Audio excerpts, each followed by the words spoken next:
My 29 male mom, 54 female, has always been a free spirit. She had me young and raised me mostly on her own, and while I love her, she's never been the most responsible person. She always followed her heart, even when it made no financial sense. Growing up, we struggled because she quit her jobs impulsively or spent money she didn't have. I learned early to be independent because I never felt I could entirely rely on her. 5 years ago, when I was finishing college, she decided to sell her house, quit her job and travel. She said she spent her whole life being tied down and now deserved to live. I asked what she'd do when the money ran out and she just laughed, saying, "That's future me's problem." The family tried to talk her out of it, but she was determined.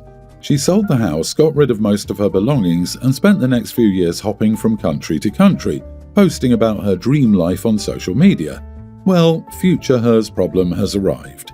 A few months ago, she called me sounding anxious. She admitted she was broke and had no place to go. She asked to stay with me and my fiancée, 28 female, for a little while until she figured things out. The problem? We just bought our first home, a small 2-bed house in which we barely have space. We're also planning our wedding and looking forward to finally building our own life. I told her I was sorry, but she couldn't move in. I offered to help financially, maybe cover rent for a cheap apartment, but she got really upset. She said I was selfish and ungrateful, that she sacrificed everything to raise me and now I was abandoning her. She told me that family helps family and I was acting like a stranger. I reminded her that she ignored everyone's warnings and that I shouldn't have to put my life on hold for her choices. She started crying, saying I didn't understand how hard it was to be alone and broke at her age. That part made me feel guilty because I do get that she's scared and struggling, but at the same time I can't keep saving her from herself. Now family members are reaching out saying she's my mother and I owe it to her. My fiancé supports my decision but feels bad too. Am I the idiot for refusing to let my mom move in after she gambled her entire future away? Not the idiot. You will be getting an irresponsible permanent squatter. She blew her entire life savings on a 5-year round-the-world trip.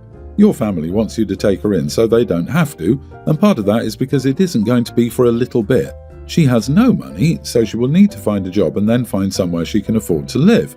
That's not a short process. She will be with whoever she moves in with for a good while if she takes responsibility for her terrible choices.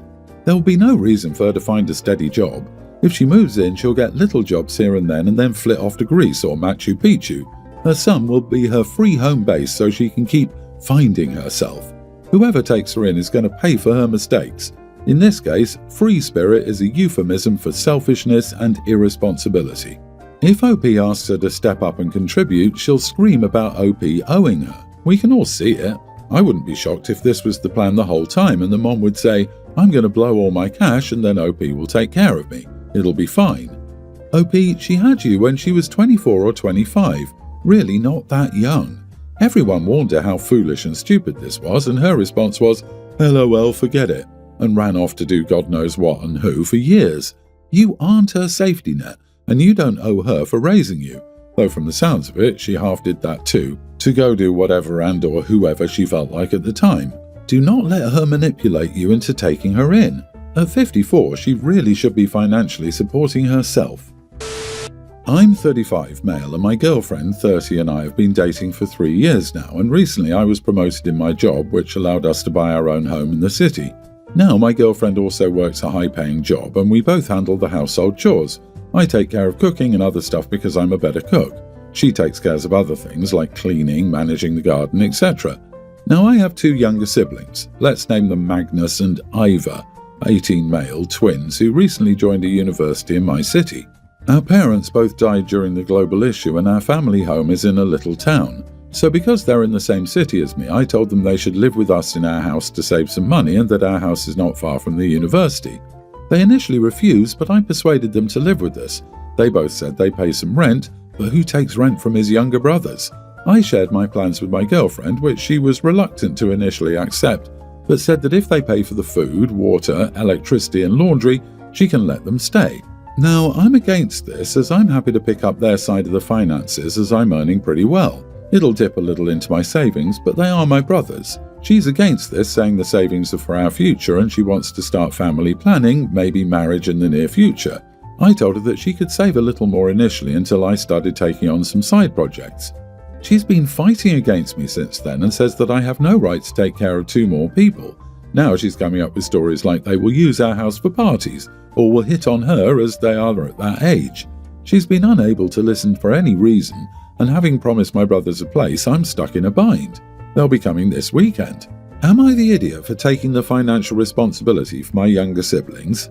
You are the idiot, and this relationship is over. You don't know how to be in a relationship. You're acting like you're still single and making unilateral decisions. Your girlfriend will move out and you'll be stuck with your brothers. But it sounds like this is what you wanted all along, the fun college bachelor pad with your two brothers.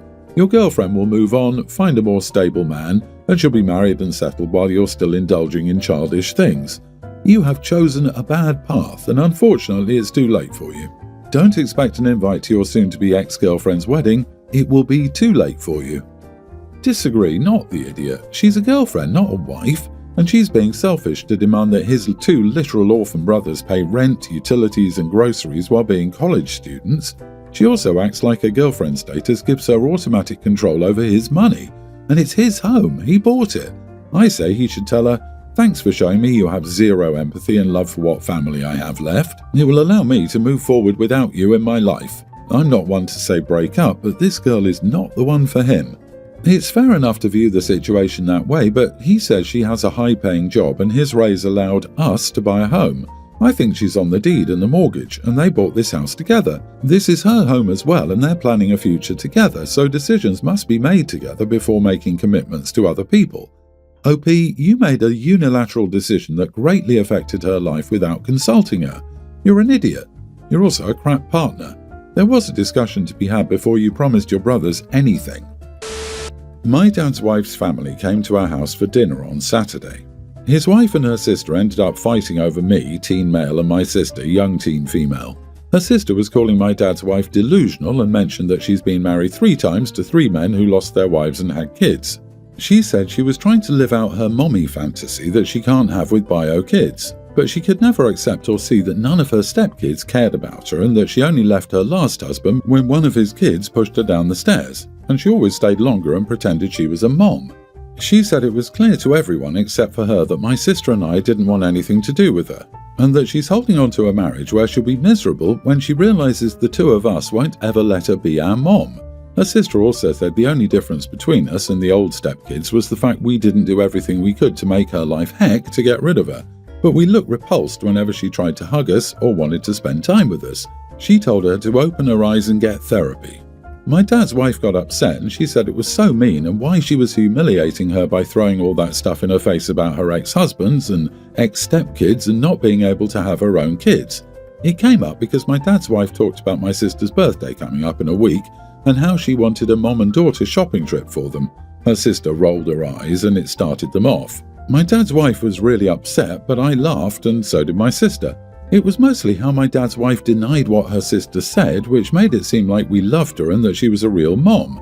But the thing is, her sister is 100% right, and we don't see her as our mom or accept her as our family. Our dad loves her for real and has let her try to step all over mom's memory by trying to play mommy and inserting herself into our lives and making us celebrate her for Mother's Day and stuff. But we don't accept it, and we won't ever appreciate her or be glad she's here. And if they divorce or dad dies, we won't even look at her again. I don't even care if she's doing it to try and make everyone happy. I hate that she won't accept no and that we tell her we don't want another mom and she does it because we need a mom and crap like that. When my sister and I laughed, things became worse. Her sister was like, "See?" and we were asked to speak up and we said she was right. I said I didn't know all the stuff about before, but it was gross to try and replace dead moms because she couldn't have her own kids. My dad wasn't happy with us and he ended up kicking his wife's sister out. Yesterday he talked to us after he calmed down. He said it was really mean to let our mom be treated like that. I told him she won't ever be our mom and her sister was right that she's delusional that she can't see we don't love or want her. He said we might feel like that, but laughing was cruel when she was so upset. Am I the idiot for laughing when my dad's wife's sister humiliated her and made her cry? Your wife's dad sure knows how to pick 'em, huh? I can almost imagine stepmom flipping the obituaries again with a maniac laughter in a dim light to find another lonely scapegoat after realizing these kids aren't willing to allow her to be their mom. And I'm laughing hard at it. I'm horrible, I know, but I can't undo that image from my brain. I mean, it seems like her dating checklist isn't that expensive. Widowed men with kids. I'm sure there's a Facebook or support group she can stalk to find her fourth husband. If your dad's wife has been married 3 times to 3 men who lost their wives with kids, she is delusional and her sister was right to warn you. She doesn't love your dad, she loves the idea of playing mother. Your dad isn't helping either, he's enabling her dreams of being a mother. If I were you, I'd be making plans to move out with your sister as soon as possible. It wouldn't take much to get her completely unhinged.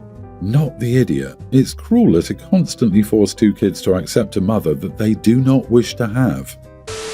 I, 32 female, recently separated from my ex-husband, 33, after years of feeling like I was disappearing. I was a wife, I was a mom, but me, I didn't exist anymore. My entire life revolved around my marriage and our 3 kids, a young teen, a kindergartner and almost a toddler. I love my children more than anything and I have them most of the time. When they're with me, I give them everything: homework, bedtime stories, family outings. And for the first time in years, I actually feel present instead of trapped in a dark hole of exhaustion and self-hate. But on the rare days or weeks they're with their dad, I finally have a moment to breathe. I've been using that time to do things I never got to do when I was married: hiking in the mountains, camping under the stars, going to concerts, making friends, playing my games and watching my movies, figuring out who I am outside of just mom. And now my ex is losing his mind over it. He says I'm abandoning our kids and being selfish. He's running around telling mutual friends and family that I care more about having an adventure than being a mother. Apparently, because I go on overnight camping trips, I'm irresponsible. What does he expect me to do? Sit in an empty house staring at the walls waiting for my kids to return? For context, during our marriage he had plenty of hobbies: late night gaming, concerts, nights out with friends, and even a planned Vegas trip with his co-workers. He never once questioned whether he was abandoning his family. But now that I'm doing something for myself, suddenly I'm the villain? I feel like I'm being a good mom by taking care of my mental health and showing my kids that life doesn't end when things get hard. But his words are starting to get to me. So, am I the idiot for finally choosing me for once? Edit, even when he has the kids, his mom watches them so he can continue doing the things he's already doing. My ex knows what I do because his sisters and his daughter are stalking my Instagram. My Instagram is private. I post on it for my Scottish family who like seeing the places I go. I blocked my ex and his entire family and deleted all the mutual friends I had from him. I can't find the accounts they're stalking me through. My ex was and is abusive. I wasn't allowed to do anything. Couldn't go to the store without him, he had to go to the gym with me to keep an eye on me, and he kept my credit cards in his wallet for his use only. He told me I was wasting his money if I needed anything, such as clothes, shampoo and undergarments. Any money I did make doing little things was his money. And no, he didn't want to do anything. If I asked to do anything, he would make the entire day miserable, either by kicking me down or by messing with the kids so they would be miserable, which made me miserable.